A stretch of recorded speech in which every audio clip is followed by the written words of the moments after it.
And for a Republican perspective on infrastructure, Representative Rodney Davis of Illinois joins us. He serves on the Transportation and Infrastructure Committee. Congressman Davis, thank you so much. First of all, your overall reaction to this proposal. Well, it could be a lot better. I'm concerned about the investments or lack thereof in certain areas of our infrastructure in this country that needs to be replaced, needs to be fixed. The Secretary of Energy was correct. There are areas of bipartisanship, but unfortunately, it seems that the administration and more importantly, I believe Leader Schumer and Speaker Pelosi are choosing to take a partisan route rather than working with us on those areas of agreement.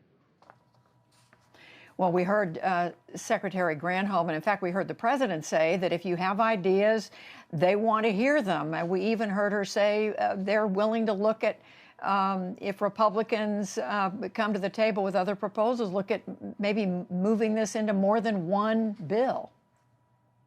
Well, you know, I offered my suggestions, as did Ranking Member Sam Graves of the Transportation and Infrastructure Committee, a couple of other Republicans, those of us who have a tremendous bipartisan record since we've been serving in Congress. We were in the Oval Office with the president, with Vice President Harris, with Secretary Buttigieg, and we implored the administration, do not use reconciliation.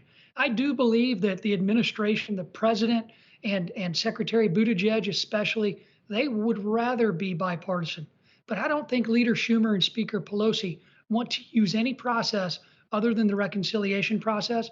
And that's why we have a bill that is spending more in its initial in the initial proposal to add a division within the Department of Commerce than they are investing in every single port, waterway, lock and dam system, and airport in the nation in their proposal. Well, I didn't ask Secretary Granholm about that, but you may have heard her say that Republicans she speaks with, and perhaps she was even talking about you, she said they all tell us they are interested in fixing the electric grid, addressing the problems that we know the country has when it comes to infrastructure, and in making sure that the country is prepared for the future when it comes to energy challenges. So I guess I'm hearing two different things here.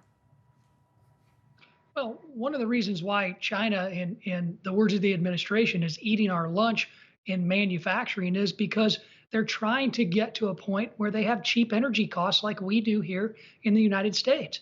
I certainly would like to invite Secretary Granholm to come to my district. You know, she mentioned we need to buy more wind turbines here in the United States. Absolutely, we do. Buy them in Clinton, Illinois, right in the middle of my congressional district. You can come to my district and you can see wind, you can see solar, you can see the demonstration project funded by the Department of Energy on carbon sequestration. The problem is we still have to have baseload generating capacity. That means our nuclear facilities that actually have zero emissions, just like the one in Clinton, Illinois. We also need to make sure that we don't de-invest in baseload generating capacity through sources like coal, which the carbon sequestration demonstration project is demonstrating that we can burn cleanly. We cannot run the American economy on wind and solar alone. You can't run the company who's helping to fund the carbon sequestration project in Decatur, Illinois, on wind and solar alone. We need those baseload generators, and I would look forward to working with the secretary and making sure she has the opportunity to see this.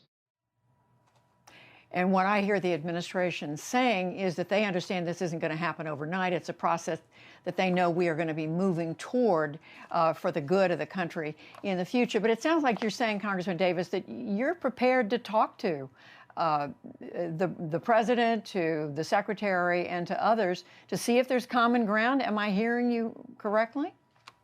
Absolutely. We all are on our Republican side. I just got off a conference call with GOP membership. Ranking Member Graves mentioned that we ought to be able to sit down and work in a bipartisan way. Our leader, Kevin McCarthy, said the exact same thing. We may not be given the chance, though.